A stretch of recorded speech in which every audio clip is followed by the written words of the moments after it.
Or are you boring? Maybe I am Maybelline. Maybelline. You mean Mabel? Mabel? King Viscera? Mabel. Viscera. Big Daddy V. Please tell me you got that recorded. Yes. Awesome. Yo, what is up, guys? It is us. 3 Count Nation in the mix. Yo, we are back. It is I, KT. I, Jonald Penn. And we are going to talk about Extreme Rules 2018. Coming to you from the PPG Paint Center in Pittsburgh, PA. P's in there. Yeah, lots of PP in Pittsburgh. There you go. R. Kelly, eat your heart out. Yeah, so before we get into the show, what did you hear? What did you feel? What did you just because you didn't necessarily watch the show. You're watching it right now for the first time. Now, yeah, but we have it playing in the background as we talk. I read Sportskeeda or Sportskeeda. I'm sorry, I don't know how to pronounce you guys' website. I'm there multiple times in a day. Cage Side, Wrestling Inc., Bleach Report, and Wrestling with Regret, as well as Stephen Larson's review on So then, based on all those, everything you read, what was just like the general consensus that you got? It looked like an actual decent show. Like it was a much better pay-per-view than Money in the Bank, in my opinion. Again, this pay-per-view needs to not be annual. This should only be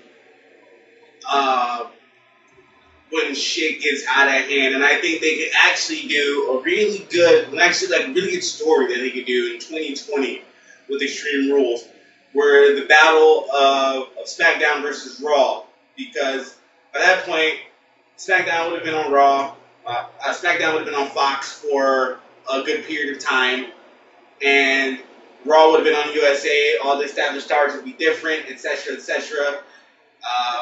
And instead of them doing a draft, one of the places can say they don't want that, and then people that are drafted to other shows, they are basically just plants from the original show, and they just start riots, and just like things just go to shit. And the only way Hold on, Hoss, you're getting a whole theory. I'm not. I'm just saying, and then that could lead to like something like Extreme Rules, because everything is up for grabs. Like, it's wild. Shit's extreme. You know what I mean? I get what you're meaning. So again, but yeah, I don't think it just shouldn't be annual. It's not. There's so many matches on here that had no build. Yeah. So let me speak to that point about this not needing to be an annual show. One of my major problems with the show was that it was called Extreme Rules, and there were maybe three extreme matches, and only one of them was actually kind of extreme, and that was the women's match. Yep. It was a fucking clusterfuck of a thing. The New Day went through one table in a tables match. But they went through one table. In a table. Like, when you hear tables match, you expect tables to be used on... the Dudley Boys ruined it, and the Hardy Boys ruined it for everybody. And when you do a tables match, at least 5 to 10 tables have to be used. 5 is the minimum. I say 3. No, you're pussy.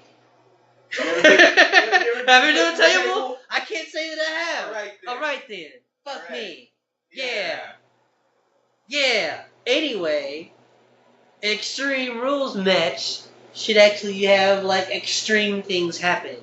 Yeah, besides what we'll get into later in the show with like Kevin Owens and the women's match, and then the New Day went through a table in a pre-show match. So yeah, and then the other pre-show match was my boy El Lido Cien Almas beats Sin Cara.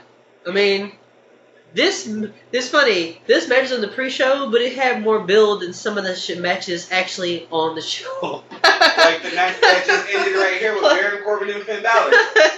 No disrespect to either of them, but that match could have been on the pre-show. Yeah, this. I think I'm one of the people who found this Extreme Rules just be show in general just to be bland. I mean, all the wrestling was good. Yeah, that's the thing. It was a good wrestling show, but this is supposed to be the WWE, and everything we know about WWE is supposed to be entertaining, and a lot of story-driven stuff just to build to something, and I didn't feel that for many of the matches. Yeah. I mean, both even the main event felt like it kind of got put together pretty quick. I mean, I know you're not watching Raw on the daily, and I'm kind of casually watching it. I kind of paid attention this past Monday, which we'll definitely get into after we talk about this show. But even the Seth Rollins and Ziggler feud, it kind of felt abrupt in how it kind of came to the 60-minute Iron Man thing because 30. And that also fucked me up. I'm so used to 60-minute Iron Man matches, so I'm like, damn, 30 minutes went by really fast because they were already at like 27 minutes, and I was like, shit. And don't forget, WWE does fabricate time. Yeah. They definitely didn't fabricate it this time around because it was 30 minutes. They actually adhered to it pretty much. Here's another one. I mean, so let's just get to this. So the kickoff was Almas and Sin Cara. It was a quality match. Hopefully this is just more of a ride build to Almas and his heel persona with Vegas. Selena Vega is a great manager. Oh, yeah. 2018 should be the year the managers return. I think part of the other problem with WWE is that they won't embrace. They don't like managers. They don't like tag teams. Which is part of the problem. They don't have enough managers because some of these cats can wrestle, but they can't. They can't get heat, pal. Like Selena Vega gets heat. She really does. I mean, I was gonna say, let's think about other managers in it's like her and Paul Heyman. Ellsworth. And he just came back. Yeah. He just came back like a couple weeks ago.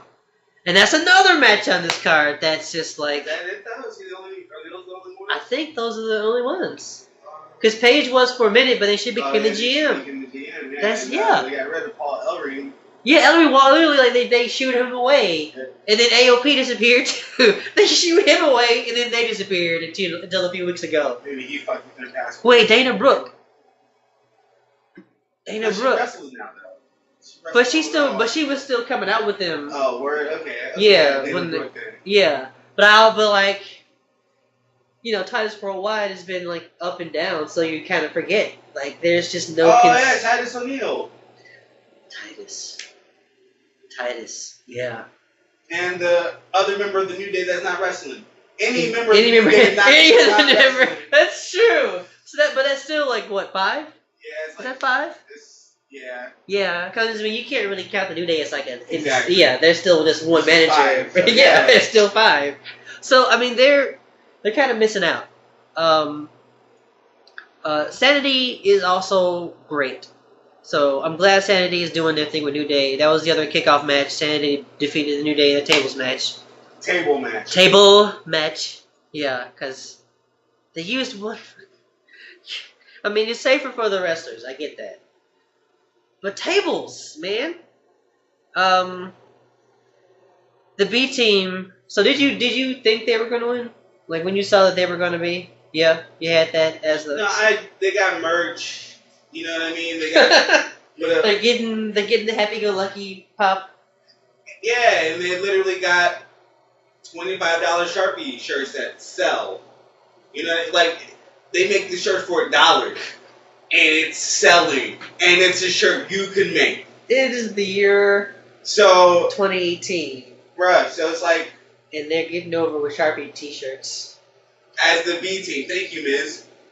Yeah, I know that's that Miz dust. So I expect them to win because I don't think they were going to allow the AOP to squash a former world champ and someone that also was a Matt Hardy, yeah, exactly. and Matt freaking Hardy. Come on. So I knew that they can't sacrifice them like that. So then when does AOP win it? They're going to win it against SummerSlam against, it's going to be a triple threat match. It's going to be AOP, B Team, and Revival. And AOP is going to put in the B Team that's going to that's going to end their hunt, and then Revival and AOP, because they had history in NXT. It's going to be AOP, and then they're going to probably fight out till Survivor Series where Revival finally win. Wow, that sounds like some heel. I don't. So remember, AOP could be. Here's the thing. Here's the problem with AOP and the Revival is they're both heels. No, I was literally about to say AOP aren't tweeners. They're just big ass dudes. They just so happen to cross baby faces. I don't like the baby face. I don't get baby face from them. They are just monsters. Like they don't look as tween. They don't look like tweeners to me. Braun Strowman doesn't look like a tweener, but well, I mean, Roman Reigns also was the contributing factor to getting Strowman to like face pops essentially. You can't really say that for AOP because everybody they're going to face, they're going to be bigger than them. And that instantly makes you not against Revival though. That's what I'm saying. Well, but that's not going to make them face either. I never said they were face. So you're saying the tweener is a better look for both? Because then both the tweener look is better for AOP because then it could play into the Revival's dastardly ways. Well, I like to say that the B team is going to win again because they do have a rematch. Yeah. Okay. Which is weird because you've done all this stuff with Hardy and Bray. They're redoing that though, so they can do more stuff with them. If I think they're gonna go that way. I hope not. I don't need the WWE is not good at sequels. I mean, unless I give it Matt Hardy carte blanche to just do what he wants with it. And it doesn't feel like they're completely doing that, just in terms of how just lately the Woken deleters of worlds have looked. It's just still like tag team. Yeah. So it's not. So I think they are probably gonna allow them to do some stuff, singing stuff. Yeah, and I think they just kind of ruins the whole idea of the Woken gimmick because people don't just immediately change back that quickly. I guess. I mean if you look at everything that Matt Hardy's done with the broken stuff. Who's to say? Continue. I'm just saying. I don't want rehashes, and it just feels like something that they're rehashing way too quickly. At least let that linger a little bit longer. Like it's still too fresh to me. Like that's way too fresh to me. That feels like Bray Wyatt and Randy Orton all over again. No, but bro, I got this idea, right? And this might be a little crazy, but it might be kind of cool if it happens, at least for me. So I think they're gonna rekindle the feud with Bray Wyatt and Woken Hardy because Sister Abigail is going to come from the Lake of Reincarnation. So they're going to let that story fast and figure out who the hell Sister Abigail is going to be probably a debuting wrestler or something. You know what I mean? And they can do some shit with that to make the story different than what it already was and allow the Woken universe to stay intact. Because then they could be like, what else is in this Lake of Reincarnation? You know what I mean? They could do some shit. They got shit they could do. But we'll see if they do it. That sounds entertaining. What about that, and what the WWE's done right now, makes you think that that's... I mean, that's the thing. That sounds cool. That sounds like a decent idea. But even, like, Daniel Bryan doesn't even have faith in them to properly put him in a quality story. Like, that's my concern with the Woken stuff. It's just that, yeah, they're absolutely great. I'm sure that Matt Hardy has plenty of cool ideas for him and whoever he has to work with, whether it be a tag team or singles. But will he actually be allowed to fully let the WWE invest in him and tell the story? Because everything is so heavy-handedly produced. And I mean, you don't even have to read fucking dirt sheet to see that. You can just watch and tell how just fucking scripted everything is. And the thing about having watched all that broken Matt Hardy stuff, it may have been scripted, but it never felt like it. it always felt like it was just Matt Hardy just being weird as shit. And then getting everybody else in Impact and DNA to just be weird as shit. And it worked. And we haven't seen that level of kind of weirdness from the WWE since the early days of Bray Wyatt. And until they got, like, absurd with them fighting the New Day in a backyard, which just... It was like they were trying to copy... Yeah, like they were... Like, they went out of their way to try to copy Matt Hardy, and it's just like... Don't you, like... You have the guy there now. I actually enjoyed it. I mean, I did... That's the thing. I like the New Day. So whenever they're in... Harper killed someone. Somebody died that night. Like, that's the thing. It was shot and produced well, but it ended up not leading anything really spectacular. You know what I'm saying? No, I feel you, but... So... By the way, Asuka and James Ellsworth and Carmella are is the match going on right now. And yeah, you should pick. This is an interesting match. I mean, I know you read about it. Yeah. It's still an interesting match to watch because wow. So let's continue before we get to this match because I do want to talk about this match. No, no disrespect to Daniel Bryan, but he himself has even stated that he needs to be more assertive with his opinions and how he suggested. So, yeah, like, they will stick with the story if you are basically demanding it. You know what I mean? Like, you mean not demanding changes? You know, like, ask for stuff. Ask for, like, because I've been watching a lot of Shield interviews, and if you just stick with what you got, you're not gonna do shit. Even the New Day recently, Big E even said that they kept requesting stuff because there were mumblings of people saying, "Oh man, these guys aren't doing nothing." I think it would be giving them something to do if we broke them up. You know what I mean? So yeah. It's like, oh yeah, no doubt. I mean, definitely speaking up is important.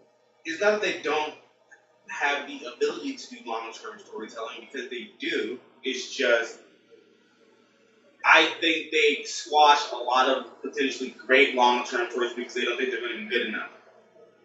Yes, that's also what I'm trying to get at. Like, I don't think they don't give themselves a chance. I believe they think the Bryan and Miz feud will be redeemable. I think he's saying that as a work to try to get people into watching WWE trying to fuck it up, even though it's going to be great. You know what I mean? Yeah, I mean, we do live in the reality era of wrestling, so anything can be a work, brother. Exactly. So, I don't know. I think they're going to pull it off very well because, again, Daniel Bryan, WWE history has the greatest story ever told.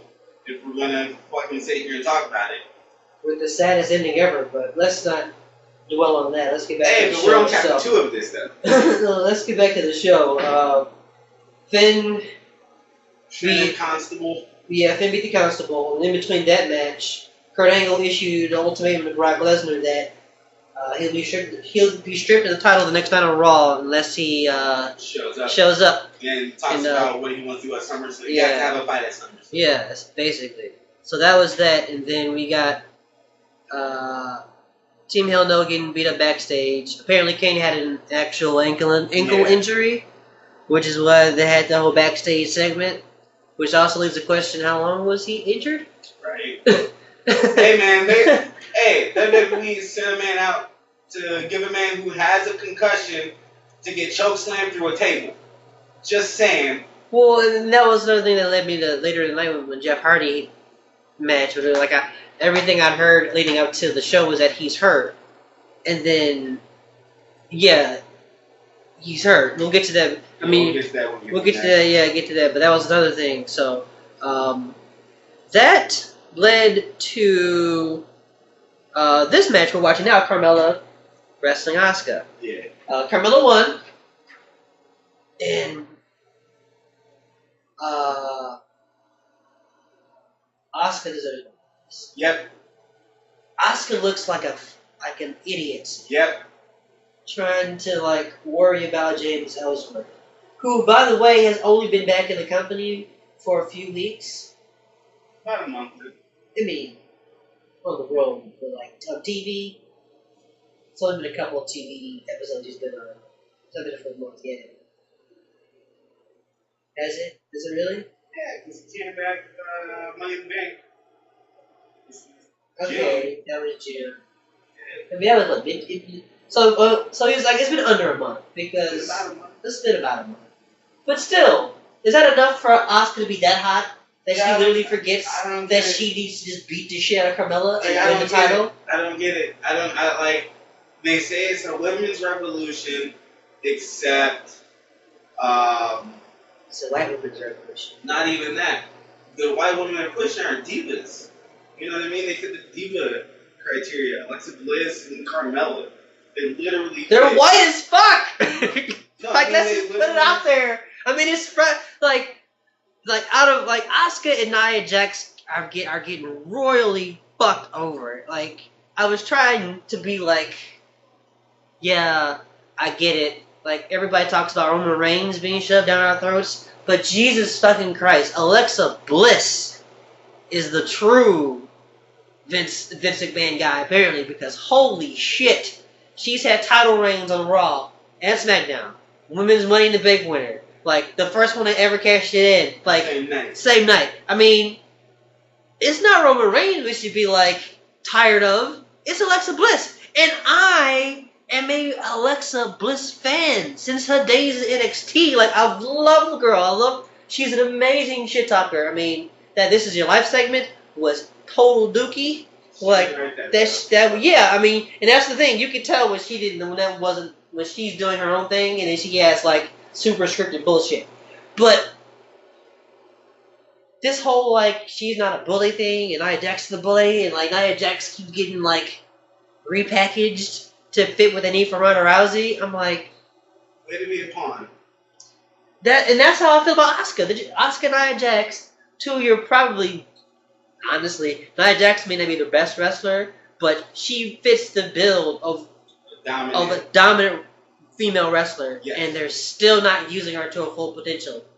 Like, all you gotta do is just let her beat the shit out of people and make sure she does it safely and protect her. And you came in with Asuka, and she's a legit ass kicker.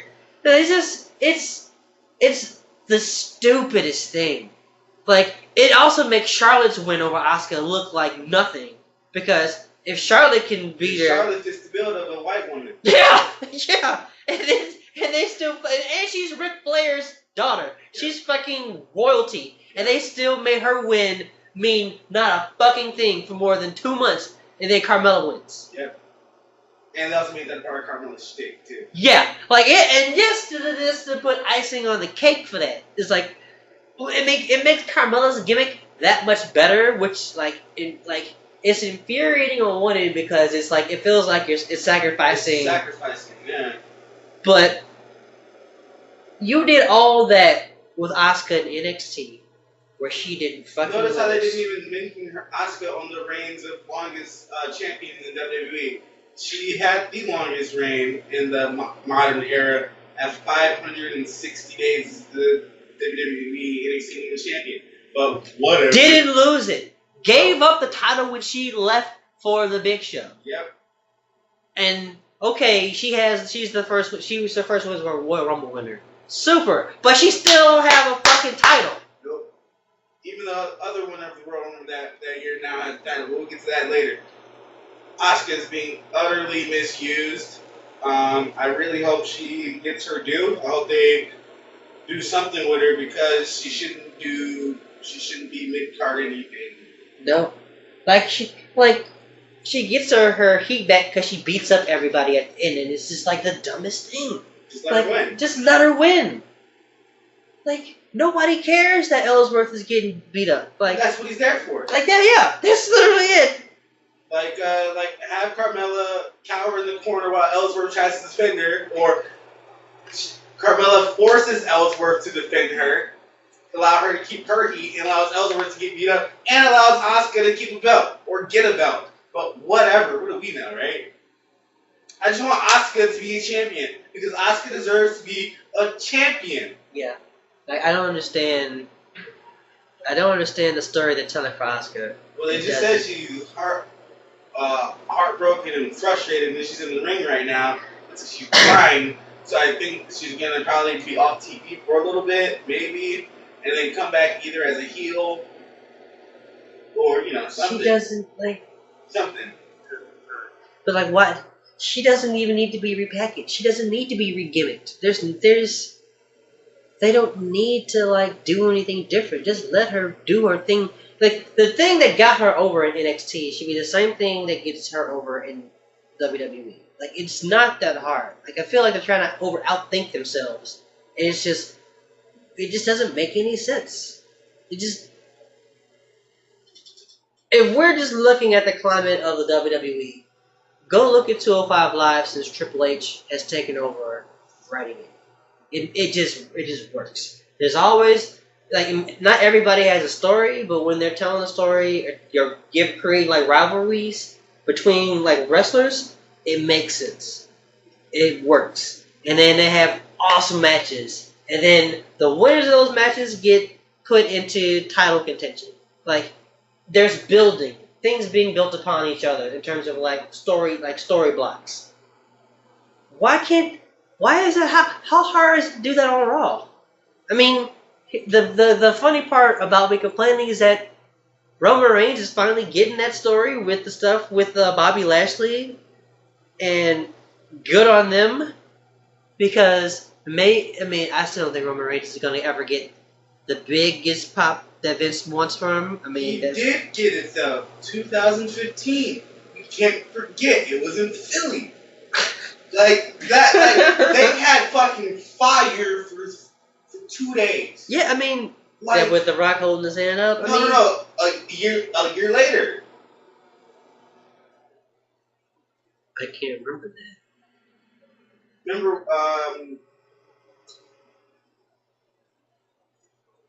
when did he win his title? Because he won it at Survivor Series, and then Sheamus cashed in, and then Sheamus held it, and then Roman Reigns won it. No, it wasn't Survivor Series. Why don't you just look it up? True. Well, why are you looking? It was in Philly though. Well, why are you looking that up? Because remember when he was arguing with Stephanie McMahon, she was like, "Get out!" And all he was saying was they don't want me to leave, and the crowd was eating that shit up and popping. I don't remember that. Roman Reigns was literally over as hell for 2 days. The way he should be over. I legit don't remember that, because you said Philadelphia. I was like, yes, hold on. I don't think they cheered him in Philadelphia. They did a year later after he got booed out with The Rock. No, sorry, that same year. Okay, I hope you find that, because I really don't remember that. Okay, here we go. Let's get into this match. Hardy, Shinsuke. Lovely match, I must say. Oh yeah, for the whole 10 seconds it happened? Yep. So here's where it gets more frustrating if you're an Asuka fan.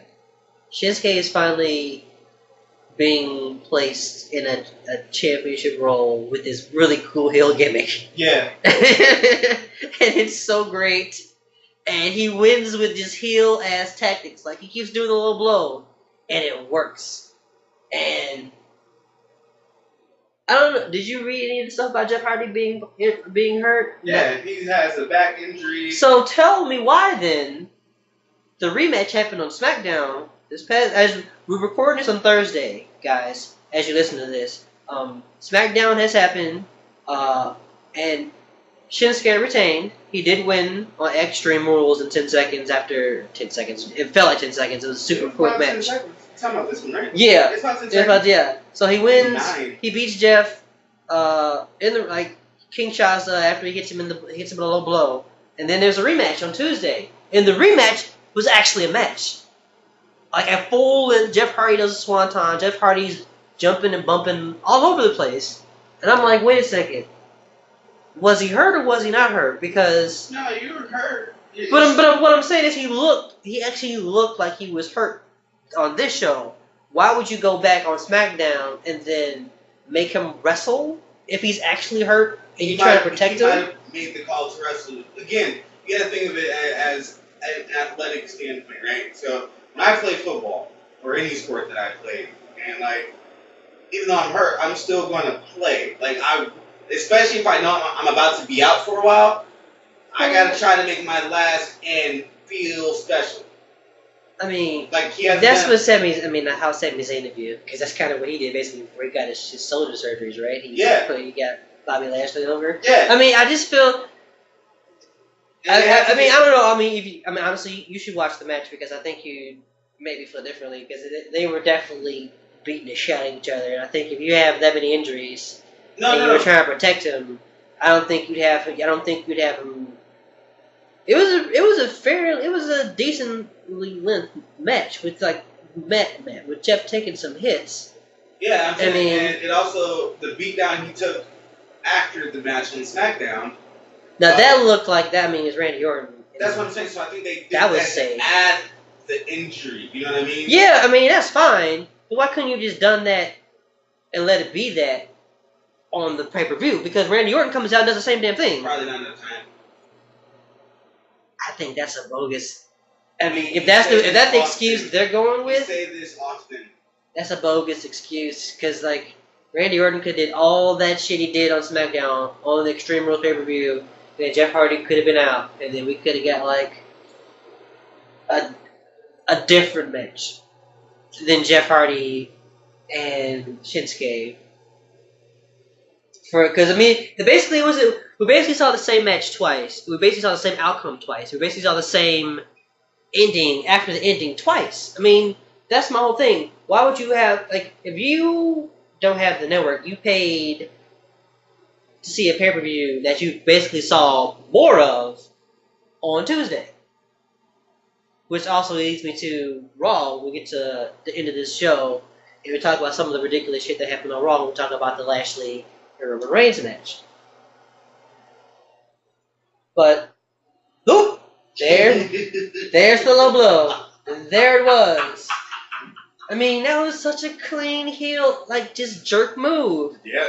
I mean, that was it. Also, I also didn't like that they had Randy Orton do this when this is Shinsuke's first title match. Don't do that shit here. Do that at SmackDown where he's already the heel champion. Let this be Shinsuke's night. Randy Orton don't have to, I get it, they want to kind of put the idea in people's head that Randy Orton's going to fuck up Jeff Hardy and do it again on SmackDown. Just do it on SmackDown. Just do it. If they're going to give us the same match, don't give us the complete start to ending same finish. And they didn't because they gave us a match, an actual match on SmackDown. But it doesn't take away from the fact that Randy Orton kind of took away from Shinsuke's moment, his first time winning a title in the WWE, and then out comes Randy Orton.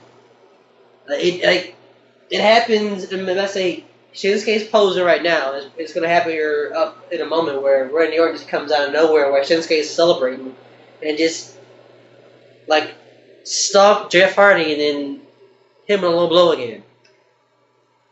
Which also made me wonder, worry that they're going to do that thing where Randy Orton pretends like he's your friend. I'm like, Shinsuke, don't fall for it. Don't be Randy Orton's friend. Don't trust Randy Orton, please. I don't want, just ask Bray about that. Ask anybody. Ask anybody about that. It just, so many things just went through my head where I'm just I just wanted to be in the moment you asshole Shinsuke. Grr, not like this. And it gets disrupted by Randy Orton.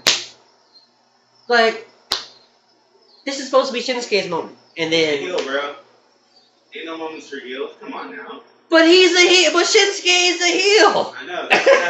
Randy Orton left as a baby face. I'm air quoting that, by the way. As a baby face. And people are actually cheering for him. Yeah, people were cheering for him. I don't know. So Roman Reigns, he lost the title at Survivor Series, and then he won it again. He won it again from Sheamus December 14th, 2015. Oh, was that the year he had to defend the title in the Royal Rumble? That was that Royal Rumble, 2016 Royal Rumble. So that was when he defended and retained it? No, he didn't win the Triple H won the Rumble, remember? Oh, yeah. Yeah, I forgot. Yeah, that was a dark time. That was a lot of authority stuff, too. Yeah, but, so that Raw, the next week, they had a whole 7 days of Roman being over. That next week, the Raw, Stephanie McMahon, they're telling him to get out. And he's like, but they don't want him to leave because this one he was still going through the crowd. And so Stephanie McMahon was talking up. Man, I just don't remember that. I'm gonna definitely have to YouTube that after we're done. Yeah. Because I remember him saying that, but I just can't visualize a pop from that. Yeah, man, they loved it. But that was the thing. I mean, and that's one of those annoying things. Like when you have to have the Stephanie McMahon as your heater, just so Roman can get some cheers. Like, it shouldn't be that hard. Like, you should be able to just cheer Roman Reigns. Like, I like watching Roman Reigns wrestle. Roman Reigns can go. Huh? Roman Reigns can go. Roman Reigns can go. But I am not driven by anything story-wise he's got going for him, which is disappointing. It was like, but I'm not gonna boo him.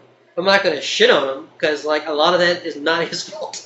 Actually, none of that is his fault because I'm sure Roman Reigns is one of those guys who probably has Vince's ear and probably tells him what he wants to do. But I'm sure that Vince still has a better idea always for his top guy.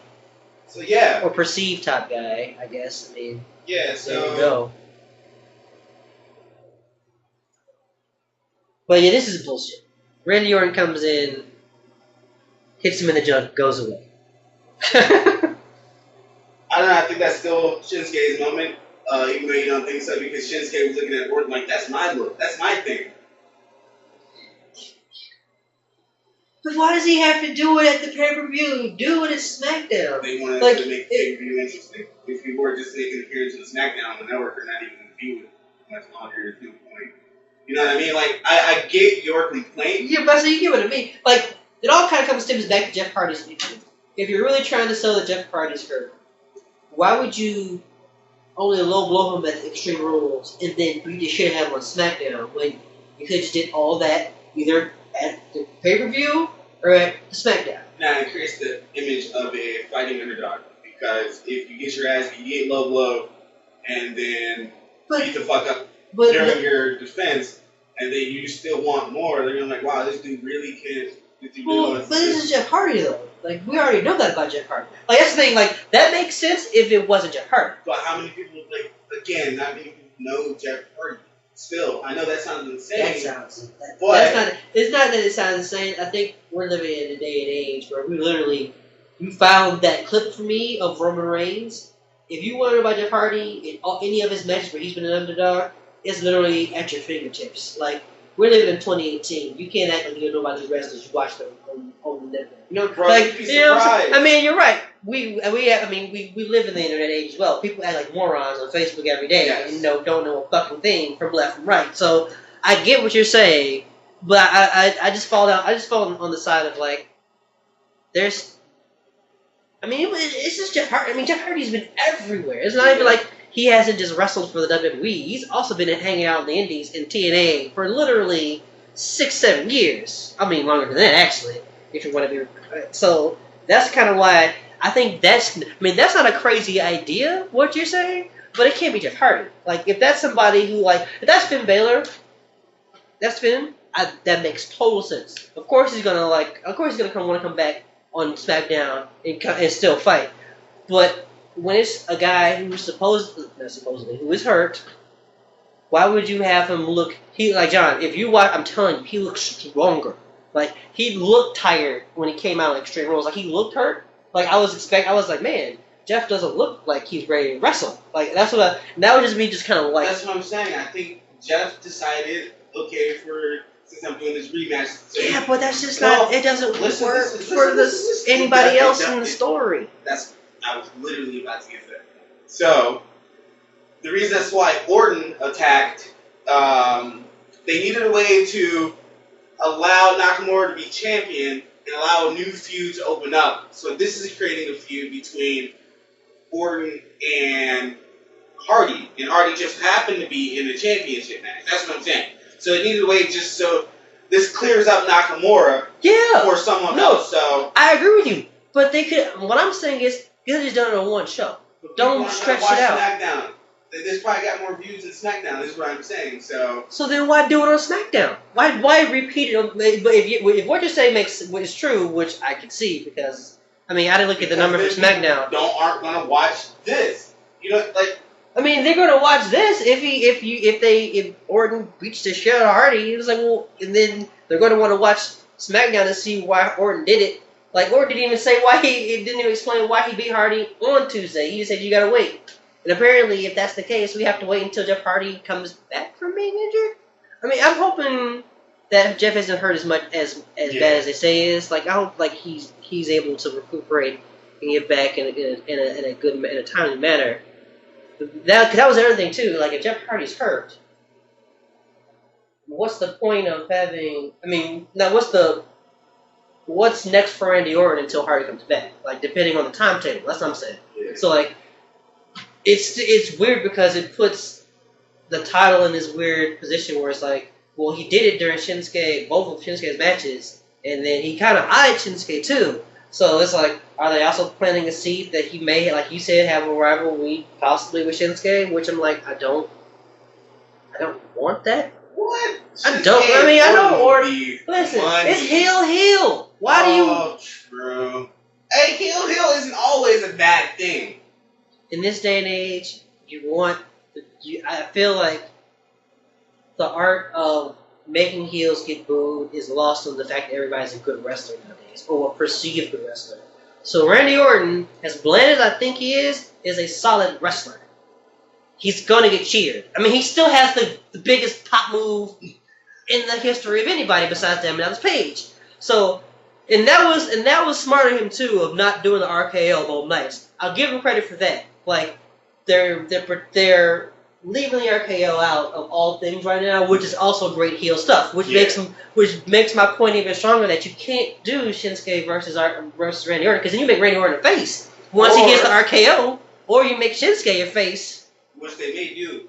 But then you just gave Shinsuke this badass heel song. Why change a fun heel gimmick that's making people actually like not like him? Like it just feels like, depending on how long Jeff Hardy is hurt, they put themselves in a corner. Unless Hardy is coming back within, maybe they stretch this out until SummerSlam, right? Because SummerSlam is like really far away, right? SummerSlam is a month away, August 24th, right? So longer than, so like a kind of month and a half, because Extreme Rules. Or is it August 19th? Oh wow, that's early. I'm checking right now. Okay, I feel like,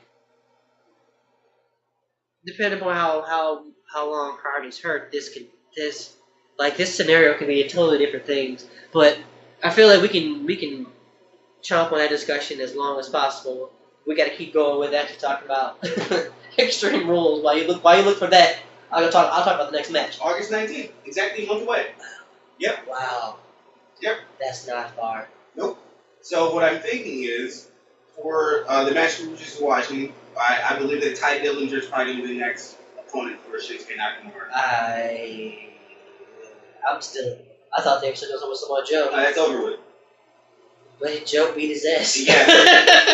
Joe beat his ass. I don't know how you go get a title shot after. I mean, how do you build that back before SummerSlam? But no, he keeps getting his ass beat. That's what I'm saying. He keeps getting his ass beat. He keeps going out there, making him a pseudo replacement for Jeff Hardy as fighting underdog, and finally gets his win at SummerSlam, and it's also his first title. I think that's too soon to take the title off of Shinsuke. That's true. Let's get to Kevin Owens versus Braun Strowman in the second Extreme Rules match, but also basically it's a cage match. Kevin Owens is dead. Kevin Owens, the ghost of Kevin Owens is probably at a Shania Twain concert right now. But good for him. He deserves he deserves that time off. The ghost of Kevin Owens should enjoy that time. This match had more build than maybe half the damn night. This had the most build. Yeah. The longest story. The longest. Even dating back before Money in the Bank, right? They're right before, like a week, maybe 2 weeks. Maybe yeah. So yeah, it's been going a good while. Like there's some decent stories, some decent like seeds planted for Kevin Owens and Braun Strowman to get to a cage match. Yeah. Now, I feel like cage matches are being overused. When was the last cage match? I don't know, but I feel like this didn't need to be in a cage. I feel like this feels arbitrary. No. It fits because remember, Kevin Owens has always been trying to run away. I know. And that's the story. I get that. Like right but now. I feel like a cage match should be about Braun telling. Strowman makes Kevin Owens look skinny. Yeah, he does. I guess this is the old school person to me in terms of how a cage match is. A cage match is just like when you two just can't fucking stand each other. It's not about you running away from somebody.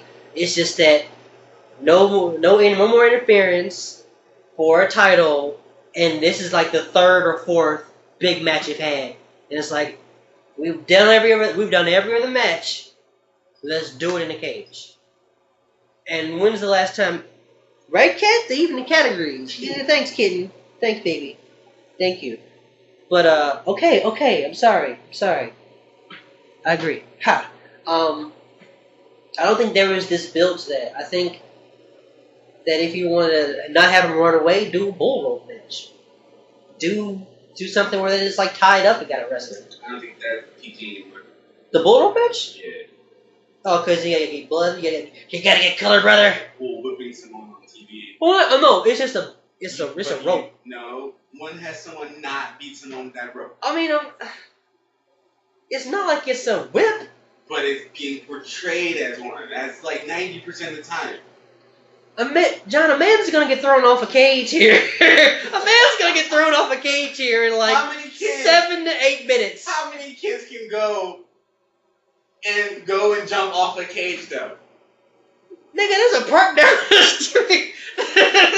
There are like public playgrounds where kids can just hop off of monkey bars, and it's essentially the same type of height for a tiny child. It's like you can't ask a school teacher that because I can give you an answer for that question for things children can jump off of and make it dangerous. Okay, I've seen that shit. You've seen kids fight in steel cages.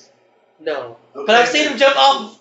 I've seen them jump off of very tall things that they shouldn't jump off of. Off very tall things. Yes, but you shouldn't be if we're using the same logic about not doing things you're not supposed to do. Bull strap, whip, rope match, whatever, and a cage match are the same thing. Ropes are much easier to attain than a cage. Much easier. You gotta actually go to a park in order to jump off something that high to get that distance. Versus me going in your room and finding a belt and you trying to do a bull rope match with it and they end up using that as a whip against you. That's 8 seconds away. There's a difference. I don't think there's a difference here. I don't feel like both matches are equally brutal. But you don't bleed as easily though. That's probably the main reason. I have yet to see a bull rope match where there's no blood. Yeah, I mean there's gonna be blood. That's what I'm saying. So like that's another thing about a cage match. Cage matches used to be about like you getting beat so bad you bleed. They don't bleed in this match. Nope, that's what I'm saying. I think that's the main reason why they decided to go with this one. Because the bull rope match is literally that would have been the perfect match for this because Kevin Owens would have literally had nowhere to go. Run. Nowhere. But because of how much blood those matches generate, because it's a PG production still, you can't do that. That perspective, that's logical. I submit. Yeah. Yeah. I just it was a good match.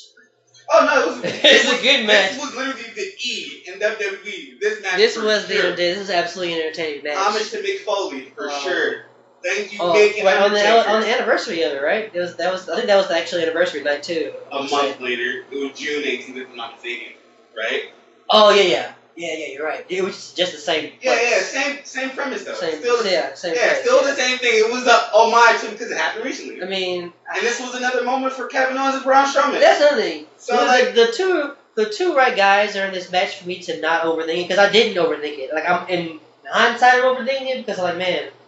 I know what a good cage match is and a good build to a good cage match is.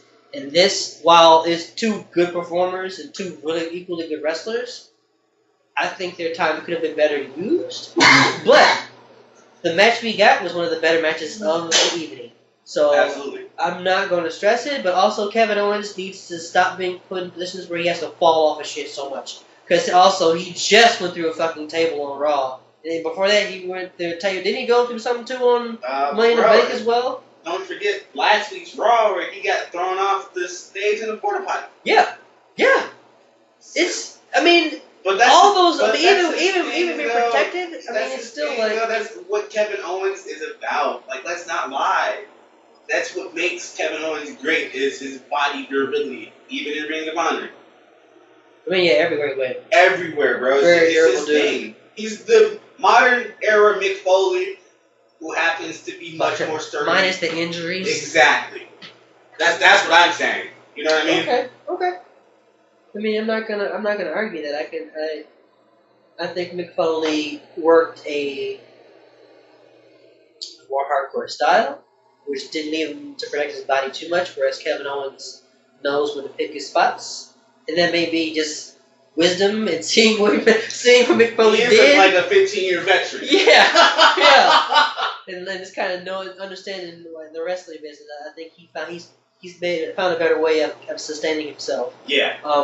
But those bumps are still wicked. Because actually, I don't know if you saw on Twitter, I was in a discussion with a friend about Daniel Bryan being protected, as opposed to him like working the indies and like kill himself, because the idea that the indie wrestling scene is much more dangerous, and that like one dude was like literally was very Daniel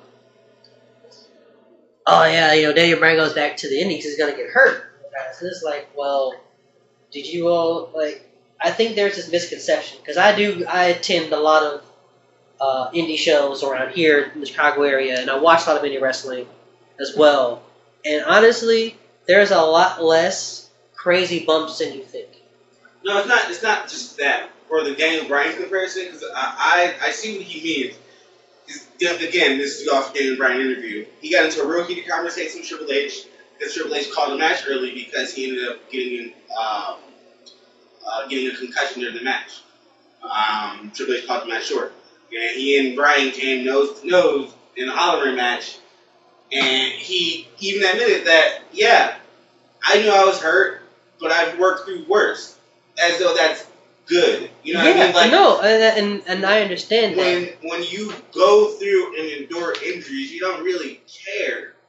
You know what I mean? Like, in the indies, from what people are seeing, you know, either from clips or seeing, like, something like Ring of Honor, people make it seem as though it's not as secure as WWE. And that's the thing. It is as secure. Like, the guys who wrestle on the indie understand they're not getting WWE money, so they're not taking crazy bumps all the time. And they're picking their spots where those bumps are going to happen, and still trying to protect themselves. I mean, like when I was in that conversation I was in, I contend. I mean, we're going to see Kevin Owens right now go off a how many foot high cage into a table? Even though that's a crash pad, that's still a wilder bump than anything on the indies besides GCW. Like, if you watch a Joey Janela thing where... Or CZW. Or CZW and GCW were like, you know, it's that crazy deathmatch stuff. But that's just that's the thing. That's just a genre of the indies. That's just a genre of wrestling. Death matches aren't a thing that happen everywhere. Nope. And that was part of the problem. I think people see those matches so much, even though they aren't in abundance. It's a misconception. It's a serious misconception. And I think people need to understand that that's not the case. But Daniel Bryan has so many past injuries, and I can see why people would be concerned about him going to the indies. Because he's not going to stop when he gets hurt. But that's the thing. But that's the thing about the indies. Like, if somebody, I think if we were to poll like independent wrestlers, there'll probably be more who tell you that they will probably try to stop a match when they know their dancing partner is hurt, even though they don't want to finish, because that's their livelihood. You know, like, who's gonna want to get in the ring with somebody who let the wrestler they're in the ring with get hurt, like, permanently? You know what I'm saying? Yeah. I think there's more a respect for other people's health and safety when it comes to wrestling nowadays than it was. And while Daniel Bryan is one of those kind of old school cats who's going to wrestle through anything, I mean he has, and he's wrestled in some brutal matches that looked and were very violent. I don't think that man, I'm watching Kevin Owens fall in slow motion, and he just kept falling. He's just now like hit the table. It's so that's so wicked. But I know the Dragon Lee Hiromu match is still like fresh in people's minds in terms of like him taking that bump on his head and still finishing. I think there has to be, and that there should be though there probably should be a discussion in terms of like how many shows an indie wrestler takes on, because Dragon Lee had wrestled like 3 shows prior to being in that G1 special, and then wrestled that night, and in a title match. So maybe trying to wrestle a 4th time in like 2 nights may not be something that's like safe for you or the person you're wrestling. So maybe something like that should start being taken more into account. But I mean that's their job.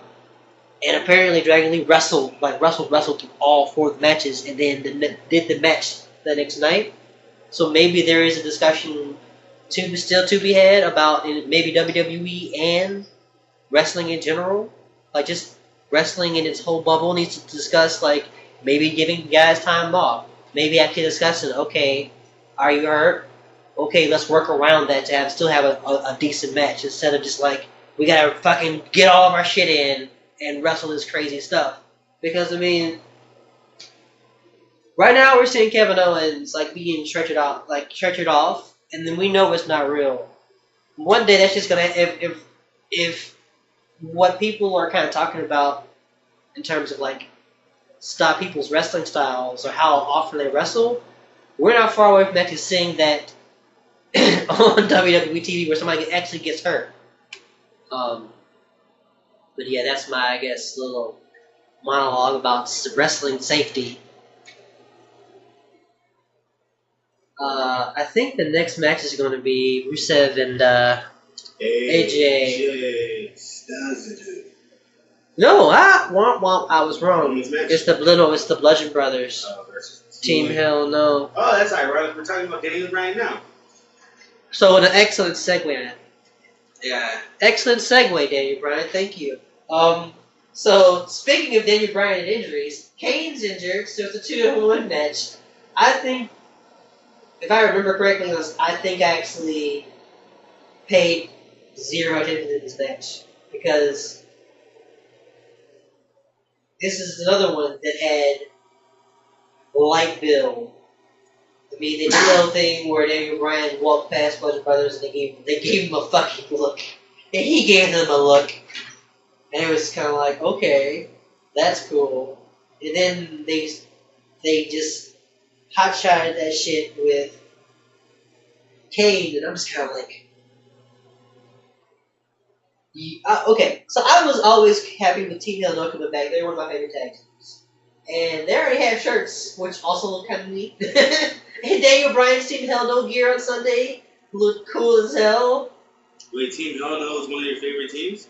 Not of all time, but just one of recent WWE tag teams. I enjoyed their stuff. Yeah, I enjoyed their stuff. I really did. Like all the stuff with Dr. Shelby was silly as hell. But dude, Kane lit a garbage can on fire at one of the therapy meetings. That shit was hilarious. Like, I love Dr. Shelby. I thought that was some quality silly shit. Like, wrestling can be silly, and that was silly.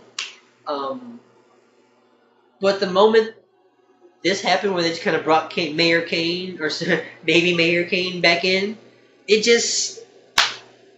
felt like there was like a pause in between us getting to Miz and Daniel Bryan, and it was this. It probably still need a big cast. And I think we dodged a bullet there. Because, actually, here's the thing. Even though Bludgeon Brothers retained the titles, The outcome of what happened on SmackDown was The Miz doing a funeral for Team Hell No. Yeah. Oh, the eulogy. Oh my gosh. He did the. It was sorry for your loss. It was so good. 2-hand grab. Sorry for your loss. Dude, yes, the 2-hand grab. Sorry for yes.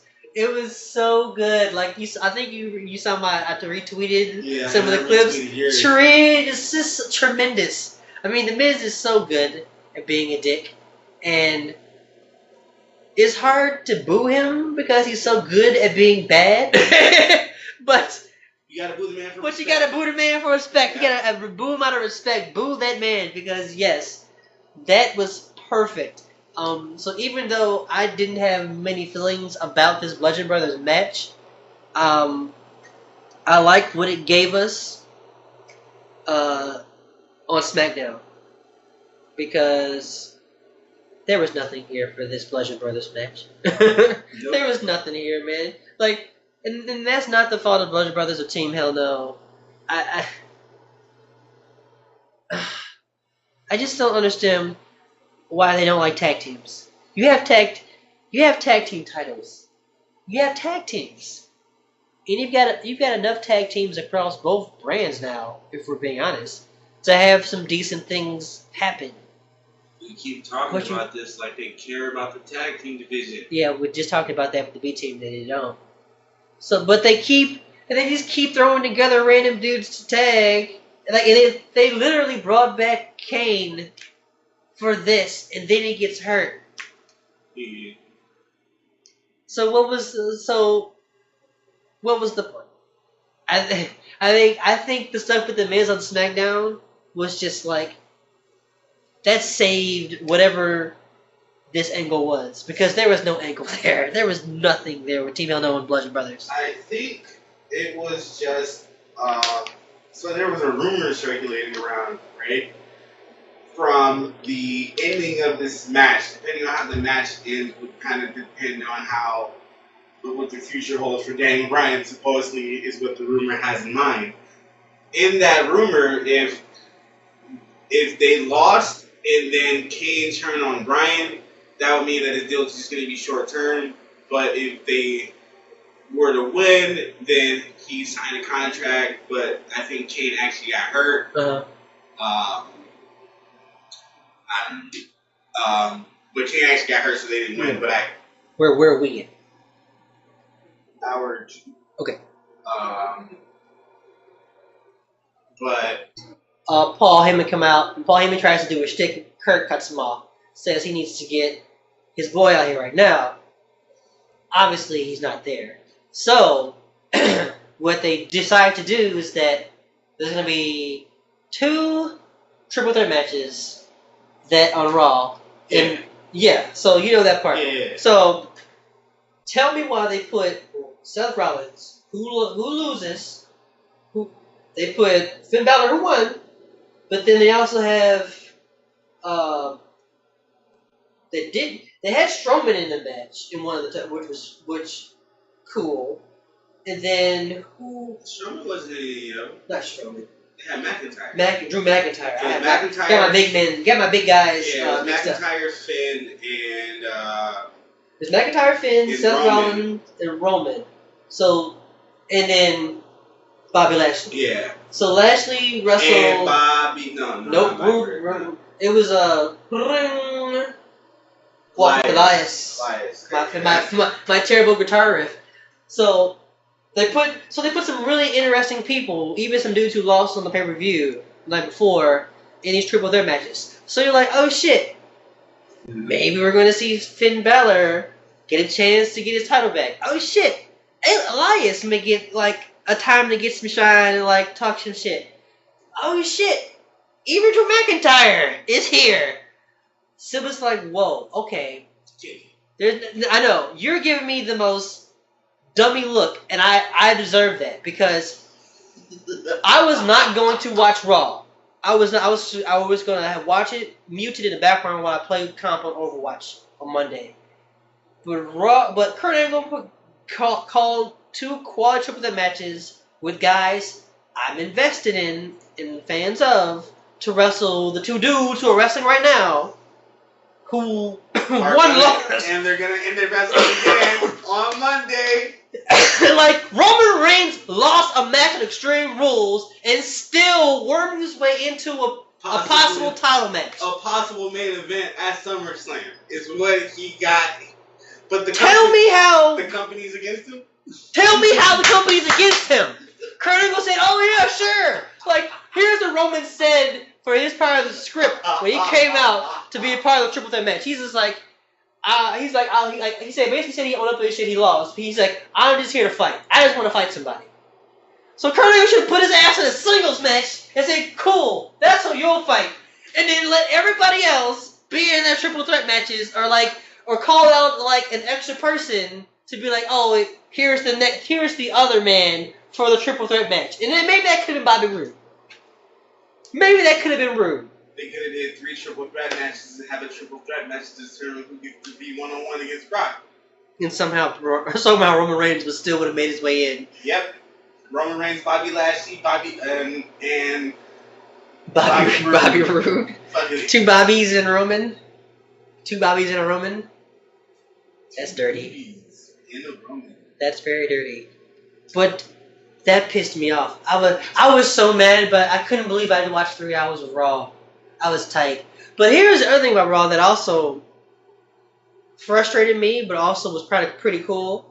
There was a lot more wrestling than just segments to set up stories. Yeah, there was a lot of wrestling on Raw, but the matches, a lot of it was throwaway. Yeah. And then the triple threat matches gave you the same 2 guys I just watched wrestle. Yeah. Who we're watching wrestle on Sunday. They're gonna do this again on Monday. Why should be the main event? Because they can see the main event. Oh yeah, it's gonna be come on, you know it's gonna be the main event. Like, what's the point?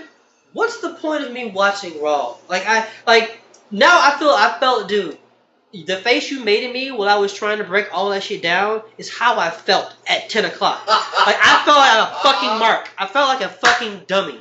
I was like, yeah, like at 7:20 I was like, oh shit, this match gonna be dope. And then at 7:45 Roman Reigns won, I was like, oh shit. Yep. This match is not going to be dope. But my dumb ass still watched the 3rd hour just because I thought there was an outside chance Bobby Lashley was going to lose. So I was like, nah, he may lose. He could lose. Drew McIntyre could be in this match. Drew McIntyre could win here. No. That's not true. So we're going to have Bobby Lashley, Roman Reigns. Like I told you, all I care about is Lashley versus Brock at SummerSlam. That's all I'm asking for. That's literally all I'm asking for. That's the only thing I care about. About Brock's return and Lashley's. The only thing I care about Lashley's return is I want to see him fight Brock, so I can go to bed happy after watching the WWE pay-per-view. Man, I feel like people are investing too much in the idea that Bobby Lashley and Brock Lesnar is going to be as big a fucking deal. Even with Roman and Brock, like I don't see it topping with the stuff they've done already. I just don't. I don't want to see that again. No one does. Yeah, and I don't feel Bobby Lashley, Brock Lesnar is going to be anything different, huh? Like, I don't, like, I mean, do you see, like, seriously, the match you're watching now, the only thing that's going to be different are the 30 suplexes that Brock's going to throw. And the 15 that Bobby's going to break out of to try to throw his own suplexes. So, I mean, it's just going to be a big-ass hoss fight, which is fine. If people like hoss fights. Yeah. But that's all I want to see. I feel like that this match is like because they try to 10 years too late. They try to make the Roman and Lesnar fights hoss fights, but it's not how it goes. I mean, Roman's big, but he's still small looking next to Bobby. Exactly. And that was the same way I felt about him and Brock. But they swear he's the man. It's just like, and just go back to what you said. The company's supposed to be against him, right? But he still keeps getting opportunities. Yep. Like, the stories are so fucking just ill-conceived for the guys you're trying to push as your main eventers. That's why I want to see Lashley, because the story with Reigns is dumb. They need to end that. And just give us something new, because there's never been Lashley versus Lesnar. Ever. Well, I have nothing else to say about this match. And super legitimate motherfuckers as well. So I mean, I'm really enjoying the G1 Classic climax. I'll just leave it at that right now. That's all I can really say. It's just like, it's not even about Bobby. It's not about the two dudes who are going to end up wrestling. It's just that I want to see something different from the WWE. Stop giving us the same. And you're making a face at me, the dummy face. And I know. But far be it from me to expect the WWE to actually give other wrestlers, and not even just diverse wrestlers, not even just black wrestlers, just give any other wrestlers, plural, wrestlers, a chance. I mean, I feel like they got cold feet after all the stuff with the modern day Maharaja. Like, don't be afraid to just put somebody in that spot and see if they can fall the shine. I think they've actually been afraid since Finn got hurt. They did what? They've been afraid since Finn got hurt. Oh. I think that's the whole catalyst for I'm not even gonna lie. Like, because prior to Finn, you had the Shield running around as champs. You know what I mean? And those were reliable dudes. Seth got hurt, but they didn't care. They still put the belt on Ambrose. As the story was going towards afterwards, because it was going through the whole Shield cycle. Which is fine. Yeah. That's so 2014 and 2016, 15, sorry, 17 and 15. For 2016, like, it was just the Shield going, and then they decided to go somewhere new for SummerSlam 2016. This is the brand split, and they trusted Finn, but he got hurt, and then they went with Kevin Owens, and then Goldberg, and Lesnar. But that's the thing, they gave up on Owens too. Like, Owens has not been hurt. No, like Owens had the title for like 200 some days, dude. But then he had to give up. He lost it to Goldberg, and then where has it been since? Like, that's my whole thing. After the stuff with Goldberg, which I didn't like a lick of because the match was exciting. I mean, honestly, Kevin Owens is on to me was on a really good run of just being a jerk. Yeah. And I think that's where where I have been frustrated is that the belt and the rise or ascension of other wrestlers, the challenge for said belt, have been put on hold because of the lock Brock Lesnar has been on it, because you were so locked in on the idea of Roman Reigns being the one to unlock it, to give all these other guys a chance. And that bump was wicked. And by the way, he went his whole body went over. He flung his ass. He flung him. That was a wicked bump.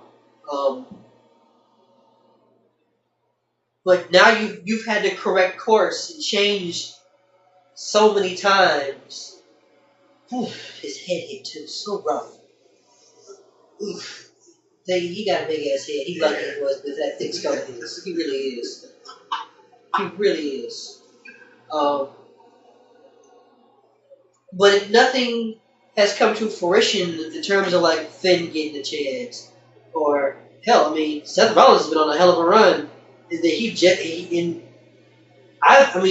why I thought it was gonna be Seth Rollins versus Roman Reigns. That would be. I think that puts Roman in a position to be seen as like the guy. Or a heel. Listen, I'm gonna give you the look like. No, seriously, when they fought at Money in the Bank 2016, even though Seth Rollins was the heel, Roman played the heel role in the match. Well, I mean, yeah, Roman threw him out the Rumble too this past year. That's what I'm saying. Like, he portrayed the heel. But that's not a heel thing. That's just like you just trying to win. My thing is that heel game. I don't think that there's enough there to make him a heel. But I think if they're looking for somebody to give him some good rub, with it winning, it's going to be from beating another Shield guy. I think that's the only way that I'll give him booed. See, that's the thing. I don't think he will. And especially over a win against Seth Rollins. I mean, people want Rollins. People want Rollins. So, right. No, I think they. But that's the thing. The match will be so good. Oh yeah. That it will matter by the end. Because you're right. I think people go into that match will say that. but I think because of How both the good talent, match will yeah, be. because Okay. considering how good both of them are, And and together? Oh, come on, you know that shit's gonna be like they'll forget all about the fact that they don't really like Roman Reigns because they think Seth is better, but the fact that Roman showed up and wrestled to the level that they know Seth Rollins wrestled at consistently, Yep. people will give a shit about that, and I think that'll get Roman Reigns over, which I would be down for, which is what I thought was gonna happen. But to go back to Bobby Lashley, and this match is good, I am not doubting that. I'm not shitting on this match because it was a hell of a house fight. It's just two niggas just beating Beating each the other shit up. out. But you can't keep going to that well. So like, I mean, this is literally going to be a week apart.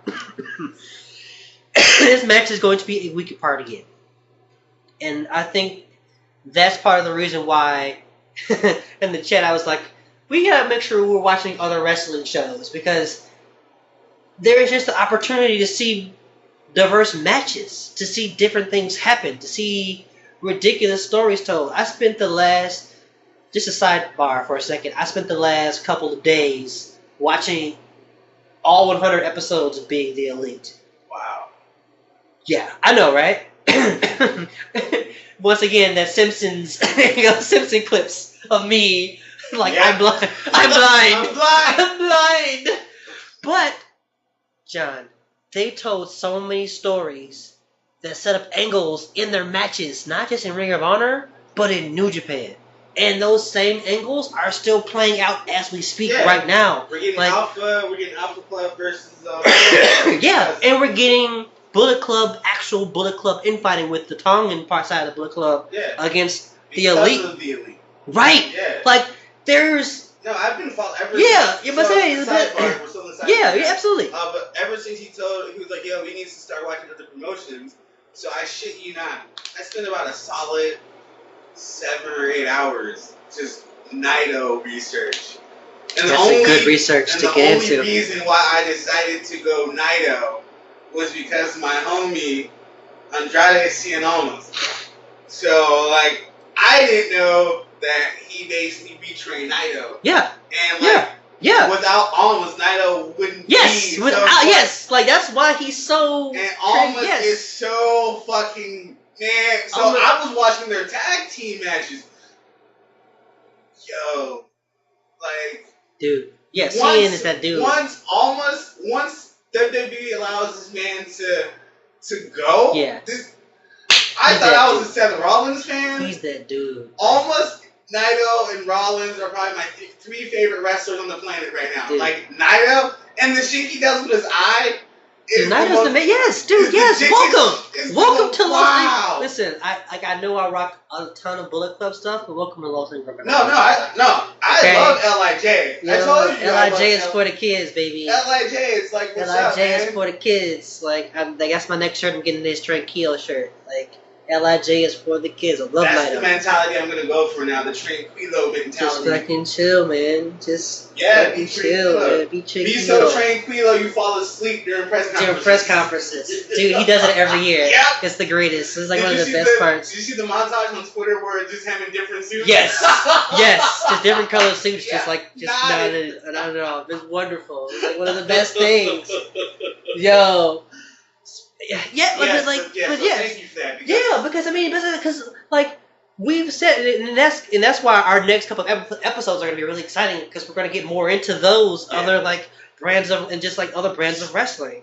Because the reason that's just a segue, bro. We should definitely get back to the WWE doesn't do the storytelling as well as New Japan is because WWE does more shows. I get that, and that brings me to a discussion I was having on Twitter with I think his name is Sean Sapp of the Fight website. We talked about the amount of talent that was left off of the pay-per-view, and he was like, I hope people see that maybe this is a good way. He kind of made an inference that like he was hoping the WWE was going in the ways that like they were giving wrestlers the chance to heal up and have some time off from some of the big pay-per-views so that they'll be fresher for other shows. And like he was like he said I was like one of the few people who was kind of getting where he was going with it, and I think that will help tell stories too. Give guys time away. Yeah. So we'll get tired of seeing. That's what we were saying about Roman. Roman, yeah. Give him the and about the article I sent you with the fan service of Okada versus a trade. Yeah. Now that's the thing. Like now that trade would make more sense with like somebody not Okada. Yeah. But yes, giving a guy some time away from the promotion. Trade Naito for Reigns. Man. Bro. The matches he would have with anybody or anybody. The matches Reigns would have with anybody? Sick. Dude, Naito fucking just... Because I would say those who are in the same spot. Oh, yeah. Because Naito was, I don't want to say shoved down the throats, but he was pushed, in my personal opinion, a little too early during like his second run. It was just a little, because he's as over now as he's ever been. Well, I think, so the problem with saying that, I think, is that Naito, here's the problem. It's a threefold problem. And it's the problems are Naito himself, Kenny Omega, and Okada. Yeah. All three of them are white fucking hot. Okada was the hottest, and he's still hot. Some other people, there are some folks on Twitter who kind of agree with you that Okada could probably use a change. I still like where he's going, and he looks more like just laid back and relaxed. And kind of like, but still Okada that I'm used to, I guess, since I've been watching New Japan for the past couple of years. It's been shit more than that now, but they're all so good at wrestling, and the way wrestling works in Japan is that like, yeah, you shit talk, but the fans are gonna love you more by what you do in the ring, unless you're like a heel or you're a comedy wrestler. Then you gotta do your silly shit or your heel shit to get in. But how fans kind of flock to you is different there than it is here. So yeah, Naito might not be the hottest guy because there's like 1A, 1B, and he's 1C, but they're all interchangeable at any time. And I don't see Kenny Omega going anywhere or losing that title for a bit. But the title, and that's kind of one of the problems with New Japan. There are a lot of titles, so you can always elevate Naito with the Intercontinental title again, because like he had a really fun. That's my favorite Naito. Seriously. Give no shits about you see, I have my 1, 2, 3 like Lucha Libre fucking Tranquillo pin. It's the Intercontinental title, just bust it up, and I love one of my favorite pins. So shout out to 1, 2, 3 pins for that. But that's my favorite. That's my favorite Naito. And he could do it again. He could erect the new Intercontinental title because they redid it after he broke it. But, oh yeah. Unless he's getting a rematch against Jericho for the belt, I don't think he's going to do that. Yeah, that's going to happen. I really think they're just going to... That's probably going to happen. We'll discuss New Japan on a different episode. Yeah. Sorry for the segue. No, it's okay though. Yeah, the next match we're discussing is what, Katie? Steerson. Whoo! It is the extreme, the actual extreme match of the night. Nia Jax versus the champion, Alexa Bliss. Miss Roman Reigns. There it is. Thank you. And of course, by the by, Ronda Rousey is ringside. She bought her ticket. They showed at the beginning of the show. Yeah. John Cena in it. So, John, what should we expect during this match? A whole lot of fuck shit and a run-in by Ronda Rousey because they keep showing her. Goddamn shenanigans. Yeah. Goddamn shenanigans. Absolutely. All that happens. What? I just got one quick thing, right? Yeah. So, why would you go to this show, pay for the ticket to watch the girl you hate fight? Like, wouldn't it be like the best to leave and the camera show you leaving? Yeah, and then you come back so she doesn't see. So you jump her ass? You know, like, I don't know, Rhonda, you look pretty silly out there to me. I mean, that's the writer's fault. That's honestly, John, that sounds actually more badass than her just sitting there scowling. Yeah. Because all she does is sit there and scowl at Bliss until she makes her fucking, like... This match... Once again, Nia Jax deserves better. A lot of the women deserve better. A lot of them, yeah. At this point, it's most of the women's division deserves better. I mean, I don't know what else I can say about this match. I mean, they really. I mean, the spots were there that were hardcore. I liked when Nia dropped her on a trash can, dropped Bliss on a trash can.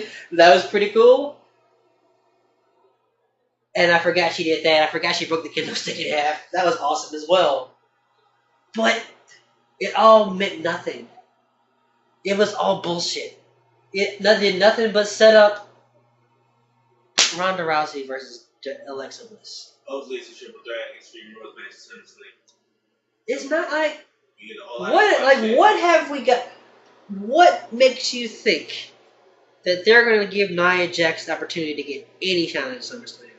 None, but it's just my hopeful booking. Like this, like we were really excited talking about Naito. I don't want to be this excited talking about women's wrestling when I watch. We used to be that way. Let's not even talk about the stuff with Sasha Banks and they're not even on the show, so they're not going to get a mention. It's true. Yep. Yeah. Thank you for cutting me off because it's absolutely right. They deserve better too. Yep. And I don't want to be brief with this women's match because I feel like why was Natalie out? Why was Natty out here? Remember, her and Jax are friends. Right, but why? Like because Mickey James is out there, it's the equalizer. It just feels like a lot of arbitrary things. Hey, people gotta get pay-per-view money, right? No, yeah, get your money. I am not against anybody getting their guap. That's not an argument. But at least let it make sense. It does make sense. It does, but also it would make more sense that Natty was sitting with Ronda because Natty and Ronda were supposed to be the tight friends. Remember that brief angle where Nia and Natty fought over being Ronda's friend? So like there's all this weird friction, but not friction, and then supposed friction. Oh, here comes the best part where she does this. Like Nia Jax, this crowd sucks. It's like no pop for that. The crowd just on their fucking hands for just pump. That guy's into it. And Ronda and the guy behind her, super pumped. A guy missed it. So they were showing what Nia had Alexa up, right? And in the background, there's this dude on his phone the whole time. God, that's... And Jax threw Alexa in the trash can, and dude's just still on his phone. That's so fucking weak, man. They deserve better than this. So, yeah. I think people didn't get into this match because they kind of knew what was going to happen. Once it was like Ronda suspended, air quotes, you knew she was going to be there. It's an extreme match, so she can get involved. Oh, that's not Ronda Rousey, bro. That's Liv Morgan in a Ronda Rousey match. Shut up. You shut your goddamn mouth. I needed that laugh. But for real though. It's like I think I didn't get into this match or because my expectations of this match were already so low. Because I knew she was going to retain. I did not see Bliss lose. No, why would she lose? But why would you... You gotta get your championship rematch. At this point, it seems like championship rematches are just bullshit. Yeah. Sometimes they aren't, though. Unless you don't get one. Unless you don't get one. Finn Balor. Daniel Bryan. Cough. This is bullshit. Enough of this. Is the Enough of this. World title match next, right? AJ Styles defeats the Rusev in a really solid match. That's a good ass match. It's a good ass match. If that's next. It is. No, yeah, let's get into it. One of the better matches of the night.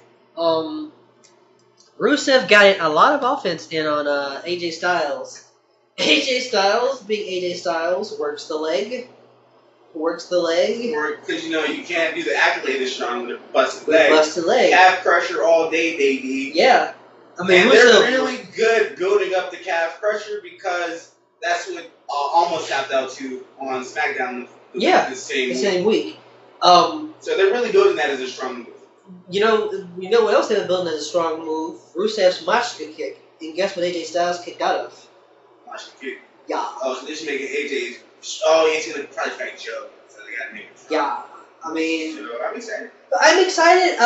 The finish was a little bit disappointing because I'm hoping Rusev Day does not break up. This actually should have been the main event. I agree. Like, don't get me wrong, Seth and Dolph both deserve the main event spot, but as a match itself, this was the better match. I agree. I think you give AJ, just the shine he deserves for being a badass champion, and then you also let the Rusev Day story kind of play out for the fuck shit that happened with that at the end there, where, oh my gosh, my throat is. I got a dry mouth all of a sudden. But our singing Aiden English exposed the turnbuckle, and it was like, no, don't let Rusev Day break up. Don't take away my happy place, okay? Don't take away my happy thing, because Rusev Day is nothing without Aiden English. It just isn't. Lana is great. Lana's great with the Rusev Crush, and Lana's always going to be Lana. But you can't tell me that Aiden English didn't bring something new and different to what Rusev had going on. Rusev Day is fucking... He even rapped to the Usos stuff. So Aiden English, I don't think he's going anywhere. I don't think Rusev Day is going anywhere. This was too much of a good showing, so I think they may actually make him face finally. But that's me being an optimist. But I think Rusev being a face? Yeah, I think they're realizing what he is potentially capable of doing. So we'll see. I don't know. I kind of want to hold off on that. I feel like Rusev is still one of those guys who's still good or better at being a monster heel. I don't think he's been given that monster heel run besides the U.S. title. I think he needs that monster heel run with the big belt.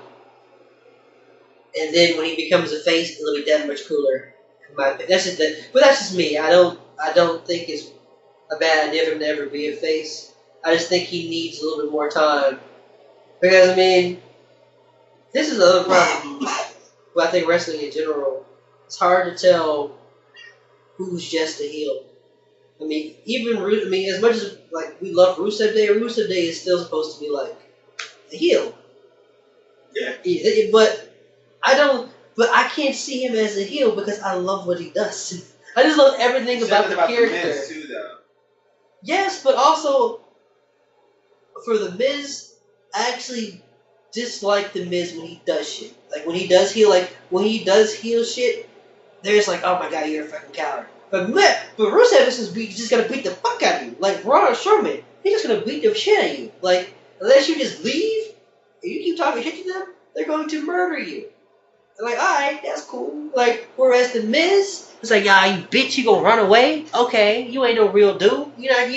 But because of Rusev's toughness, because he has to always be the big tank dude who doesn't really go down without a lot of stuff. I can't see that as a heel because a lot of faces were like that, where they were just they had to build up to get their comebacks, but they were still big as hell and badass. Rusev is big and badass, and English sings him out. How could you really I think it's there. You're supposed to be tested by singers, but you're not because Aiden English is dope. Yeah. I think Aiden English is the reason why you can't take him as a heel if we're looking at it from that perspective. No, that's valid. Aiden English is someone you and I would hang out with. Let's be real. Yeah. He's probably from Wicker Park too. I know he's from Chicago. Yeah. But he's probably from Wicker Park also. I can absolutely see that. So you know what I mean? So it's just I believe he's the reason why you don't buy into his entire heel. Yeah, because dude, I used to Rusev was over with me as a heel. It was oh, get the fuck out. Even when he came out in a fucking tank, yes, Rusev came out on a tank, people, not DX. Don't you all forget that. Rusev, not DX, came out to a tank. But even when he came out with the tank, huh? DX. That's right. That's what I'm saying. Oh, okay. I just said never forget Rusev, not DX. Who said DX had a tank? People. Seriously? Yes. You're talking about the cannons? Fucking gun on the Jeep? Yeah. That's not a tank. They still, thank you. The people still want to go watch any special on the WWE Network. We're talking about DX. They want to swear up and down it's a fucking tank. I'm like, Jesse James, Road Dogg, you were in the military. You were in one of the branches of the armed services. You know it's a lie. You know it's a lie, sir. Thank you for your service, sir. But still, you know it's a lie. That ain't no goddamn tank. But Rusev came in that bitch in the tank. He lost though. He lost though. But it was John Cena. He had a tank at WrestleMania. So I mean, still. And he had a dope ass entrance. You gotta have a tank, dude. I mean, a tank. Like his fucking entrance slapped. Like that bass slaps. Yep. Like if he does lose Aiden English, how could you still boo him? Because we still get back that opening. We can still get that boom, boom, boom, boom, boom. Yep. Boy, when that bass drops, nigga, it's like, oh, like how could you be mad? Like how could you like you gonna be nodding your head like, hey. You know why though? Because strange fruit is very similar. It's very similar to strange fruit. That is true. But this match was good, and it should have went on last. It should have been the main event. It should have been the main event. Definitely, I agree. 100%. This, and by the way, we didn't mention that Vince McMahon was not in attendance. Yeah. So Trips and Billy Kidman called the match, but obviously Vince was still pigeon carrier, Skype, phone call, whatever. He was still. All of them were on the He was still there in all types of spirit forms. So. Probably had a drone. If Vince McMahon has a drone going through the arena before the Extreme Rules, oh my god, that is peak Vince McMahon. Fix that turnbuckle, damn it! No, I get it, Matt Hardy. I get it. I get it, Matt. Goddamn, I get it. That's a good ass burrito. It's like, goddamn, Matt Hardy, I get this shit. I need like drones everywhere. I need drones backstage. Drones for the cameras. Camera, give me more fucking drones. But I think this may be one time that the Triple H decision I didn't agree with. Is that there was a vote supposedly, and they said like 70% of the people were vouching for that to be the main event. The Iron Man match. They said this one wasn't even talked about. Yeah. Oh, you know what? I did read that article. Yeah. I saw that today. Which I don't understand. That's brutal. But this. It sounds like Seth Rollins and Dolph Ziggler carry more weight in the locker room than AJ Styles, which is a little disappointing. Or is it? Because you have to look. You have to look at the statuses of the belt on the current card. Which is also disappointing because that means they don't look at the oldest title on the damn show, and you're not seeing it. I think it's the gender experience that you were talking about. You know what I mean? Yeah. You know what I mean? So it's like, man, don't hinder gender, baby. Listen, hey, no one hindered gender. Gender did his thing. Gender did WWE didn't like the way Gender did his thing, probably. Yeah. So I mean, that's fine. If fans don't like it, then of course you go something else. I liked it. I liked it. I personally thought they could have did it better. They should have just let Shinsuke win it off of him. That's the other thing too. I felt like it was mismanaged by the end of it. Yeah, but AJ got the belt back. So, but I think that's what they're doing. They're just letting AJ like rebuild it. But they didn't even. That's the thing. I guess he didn't have to rebuild it. You know what I'm saying? Like it's like you said. Jinder should have dropped it to Shinsuke, and this conversation is moot. Yep. We don't have this discussion, and honestly. The title is probably being defended in the main event on this Extreme Rules, for being quite frank, which is still bullshit because AJ Styles, I mean, let's put all the Roman Reigns, Seth Rollins, Dolph Ziggler. AJ Styles, pound for pound, is the best wrestler in the WWE, and possibly, I love Kenny Omega, my favorite wrestler, but AJ Styles won, Kenny Omega too. I don't know, man. I still think it's Seth Rollins. I still think Seth Rollins is the best wrestler on the planet right now. That's fair. We could debate that because he's third. If we're doing 1, 2, 3, Seth would be 3. Like those 3 guys have the potential to just. AJ's carrying the company. No, Brock Lesnar ain't around. No, yeah. They're truly believing that they're riding the coattails of like all the Brock Lesnar hype. That's just a small pocket of the UFC people who care about that shit. Like, I refuse to believe that there's a true heavy segment of wrestling fans that give a shit about Brock Lesnar going to UFC. I don't. There's a very mixed few. Like the groups don't mix. Yeah, I mean, honestly, do you care about him doing anything with UFC? Bro, I've been wanting the fucking red belt on Raw for forever. Yeah, I mean, most of the people that I know are kind of both are fans of UFC and WWE, but I don't see them like being either or for it. It's still like it's just a very like thing. Like it's not like this heavily, hotly. Brock Lesnar ain't what he is no more. You know what I mean? Like no offense to him, but it's not what it is anymore. I mean, I think there's He's more. no longer the BFD. There's more generated hype than actual hype surrounding him, and somehow the WWE was kind of latched on to that supposed hype, and they're letting that hype them. They work themselves into a shoot. It's a work, brother. But when UFC is real fighting, they let themselves get worked into it. Like it's the one rule that I've always heard in wrestling is like don't work yourself into a shoot. Like even when I didn't know what the fuck a work in a shoot was, like I'd heard that phrase. Then when I learned what it meant, it's like oh, I get it.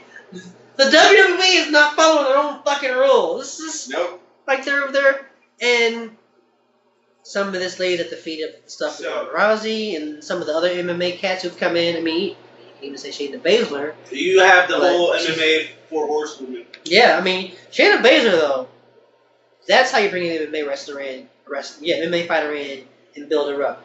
I'm kind of behind on my NXT right now, but I am a Shayna Baszler heel believer.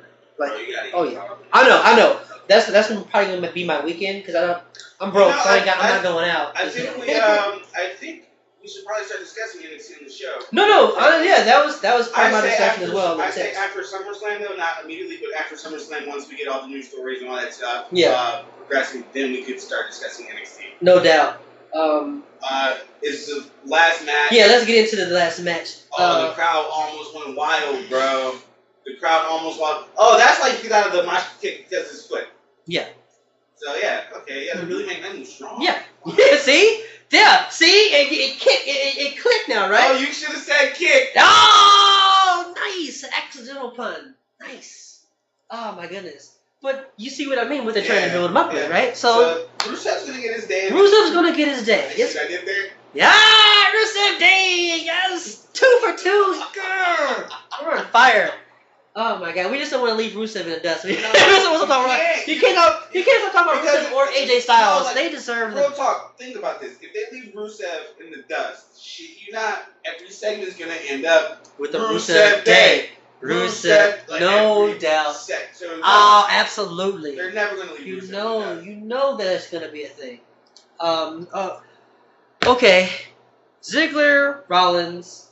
Drew McIntyre. Drew McIntyre's effing bro, he's 6'5", like 285. I think, and before he came back to NXT, we were watching him on What Culture? What Culture? No, yes. Not What Culture. No, it was one before they changed the name. Defiant. Yeah, before they changed the name to Defiant, it was the What Culture Pro Wrestling, WCPW. Yes, he looked huge there. Yeah. But once he came back to NXT and now, wow. Yeah. He's fucking jacked. And he is looking great in the ring, too. I mean, it's funny. It's the Seth Rollins, Dolph Ziggler match, but Drew McIntyre is the focal point of this discussion because he makes a big splash in this match. Yeah, absolutely. And it was amazing. Yeah. Like, I was waiting for it. I thought it was going to happen sooner. Honestly, I thought it was going to happen at the beginning of the match. I thought Seth was going to have to fight from behind a little bit earlier before McIntyre came in and got the disqualification, but then we just shut him. But I think it happens in like the 20-minute mark, maybe. Yeah, because Rollins ends up first. Right. Yeah, I think he gets like a schoolboy pin or something like that. No, he ends up 4-0. You know, or 3-1. I think it was 3-1 or 3-0. No, Ziggler went up 3-0. 3-1, wasn't it? Because Seth got the first pin. Rollins. Seth got the first Rollins, pin. Ziggler doesn't get a pin until 3, if I'm not mistaken. You're right. You're absolutely right. 20 minutes in. So the first 10 minutes, Rollins was up 3-0. Yeah. And then release the Kraken. Drew McIntyre is just. That was another reason why I was hot about Raw. I mean, Drew McIntyre looked amazing. Oh, and also it's Raw. That's probably the other reason why I made it into the show. Yeah. Yeah. And it's their big title. And it's their big title, Raw. Just saying. That's the only thing I could only thoroughly imagine. And it's a 30-minute match, so you probably don't want. There's nowhere else you really could put that. I mean, there's logic to everything you say, but if we're. I mean, let's be real. I speak for myself. I guess I would say I'm a wrestling traditionalist, and the biggest title always closes the show. Right. In my opinion, that should always be a thing, unless the title isn't on the line that night, and that's fine. That could be a thing. If anything, that should kind of happen more often. Not Brock Lesnar levels of not wrestling, but they could do it like The Rock. Yeah, let it cook. I mean, I'm saying, yeah, let the title cook. Let the best champion, let the wrestler who's the best champion just kind of sit on the throne and be like, you fuckers can't get me whenever you want. Remember back in the 90s when the number one contendership was like a legit. It was a big fucking deal. So like they should do that. They should do that. Yeah, no, the big number one contender match is like it feels like there's a number one contenders match like every other week. Yeah, there's no bid. They're meaningless. They're hollow. Like everybody, you get a shot, and you get a shot. I mean, it made sense as opportunity on SmackDown, but Raw is always kind of like number one contenders match. Yeah. Like it's frustrating because this is not a bad match. This is a good match. Yeah. But for my money, I guess I would have rather seen Rusev and AJ close out the show. Yeah. Because I feel like also too, I don't even think we got the best out of them in that match. I mean, that was a really good match with AJ and Rusev, but I think it could have been longer and it could have been harder hitting. Yeah, that's right. Well, if it closed the show, it could have. But then where would that put this match? It goes on before it. I mean, listen, it's 3-2 with 18 minutes left. They've already set it up to go to a sudden death overtime. Yeah. You know what I'm saying? So that whatever time you allot for that, you just account for that. And here's the thing. The show ended early. It ended like 9:48. Yeah, there was time left. Wow. Yeah, because I looked at my phone and I was like, I thought it was a 60-minute Iron Man match. So I was like, oh, this is going to end before 10 o'clock. It's like, it ended before 10. So, and it's on the network. It can go overtime. It can go overtime whenever it wants to. So, time doesn't play a factor anymore because time's now never been real. Yeah, time is fucking construct of your mind, brother. Wake up, people. Well, we just lost subscribers.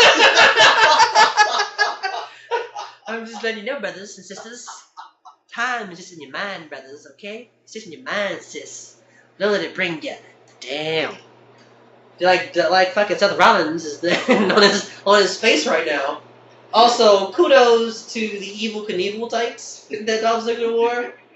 I was like, man, way to be on the nose with your evilness. You sure he's not just evil? I mean, he's a heel. Not evil. He's a heel. He's not evil wearing the Dolph Ziggler mask? Oh, wow. Evil, man, you're really good at wrestling in two places at once, damn near. He's a heel. Look, he has evil written on his fucking tights. That's how heelish he is. Motherfucker. But, let's talk about the crowd. Because I think they fucking almost ruined this match for me. I told you I muted. Yeah. I muted the crowd at around 15 minutes. And that was honestly 15 minutes too fucking late. I should have muted it sooner. Because they wasted no time, John, doing a fucking countdown. Yeah, I noticed. I read about it. Bro, it got so bad. Rollins. Yeah. Like, come on, like, again, this crowd is just as bad, if not worse, than the crowd he tweeted about in Brooklyn, and Seth Rollins tweeted out then. I don't know if you saw me retweet it, but somebody put together the two tweets of Rollins complaining about the Brooklyn, and then the one on Sunday with the 5, the 10, 9, 8, yeah. Like, he definitely felt some type of way about it, and I would too. Like, the match is good. Yeah. And did you see the clip where they actually showed them talking about them during the rest hold, where they talked about them? Like, they should have let the clock just to let the clock on, because now it just made, and I think they put it back on after the fact. I think when the ref heard that and let it back. But that's brutal. Yeah, man. Like, that's fucking brutal. Like, this isn't. And these are, again, remember two of the top 10 best wrestlers in the world. So here's the funny part. Nobody wants Roman Reigns to close the show out. They don't give you, like, here it is, guys. Here's what you asked for. Here's the thing you asked for. In the main event. Here's Rollins in the main fucking event. This is my LeBron talking to J.R. Smith. Where are you going? This is what you asked for. Oh my god, I gotta meme that now. I gotta fucking put that meme out there. But this is, like, WWE fans are so fucking stupid. And it's not all of them. It's just it's the sometimes people, like, I just can't believe that an entire crowd for the match. We all know how good Triple H productions are. We already know that. We do. I mean, we like every time there's a takeover, we talk. We've been watching NXT since the inception. No, but it's funny though. If you listen to our episodes with the takeover and a pay-per-view, we fucking can't stop talking about the takeover enough that we almost forget to talk. That's why I don't watch the takeover. Yeah, that's basically you say, like, yeah, because I'm the one, like, just won't stop telling you about takeover every time we have a show with takeover that prior to. But yeah, this show was a solid C to me. The flow wasn't there. Some of the decisions in terms of, like, just the booking stuff, I wasn't. And then the fans. Honestly, this show probably would have gotten to B if the crowd hadn't just been so weird all night. Because I don't think it wasn't just this match that they weren't. It was all night. All night. Like, they sat on their hands for the Ronda Rousey stuff, which is weird. Bro was literally on his phone while Nia Jax had Alexa Bliss in the air, like, literally doing this. That's rough. John has his face straight up in his phone right now. That's exactly how the dude looked at the show. And this was at the hard camera, so you couldn't help but see it. And if they would have zoomed in, you wouldn't have been able to see. They probably would have saw what's happening on his phone. If he didn't have that screen cover, then we probably would have seen everything he was typing and texting. It was wild. That should never be a thing at your show. And some of that's. And that's not on the women in the ring in that situation. Nope. That's on the dudes in the back putting that match together and just telling that story. Like, there should have been way more interest in this. Even as much as I'm not a fan of Ronda Rousey, and I'm slowly losing steam with Bliss, this still could have been set up better to shine Ronda Rousey more. I mean, she'd still kick ass. Not a fan of Rousey yet? Nah, I can't. I'm just nah. She's a truther and a transphobe. And we just had our Hogan discussion. We gotta do better with how we choose to be fans of wrestling nowadays. And who we put our money behind. While she's gonna be. Well, that's rough. Yeah, and while Ronda Rousey's gonna be here, I'm not gonna be able to avoid her. I'll sit there and watch, but I don't have to support her. But yeah, that's kind of my feelings on Ronda as of this moment, and probably for the rest of her time in the company. I mean, she can be a good performer, but I'm not trying to be a fan of her in any way, shape, or form. But also, I was never a fan of her when she was UFC. Like, that's that's another sidebar. Yeah. But yeah. Final thoughts? SummerSlam is on the horizon. SummerSlam is. We are recording this on July 19th, 2018. So SummerSlam is August 19th, 2018. So we're exactly a month away from that. 31 days. So we may have some stuff in between, some interesting stuff, so be on the lookout. Oh, yeah. I think the stuff we have coming out of the pipeline in terms of, like, talking more about the stuff that we're watching besides WWE, and just more of our, like, favorite tag teams and stuff like that. Oh, look out for special guests, too. Yes, that'll be fun. Yeah, so, yeah, we got some stuff. What about you? What you got? Final thoughts? I just want... if the WWE is going to be mainstream, it's at least got to be good.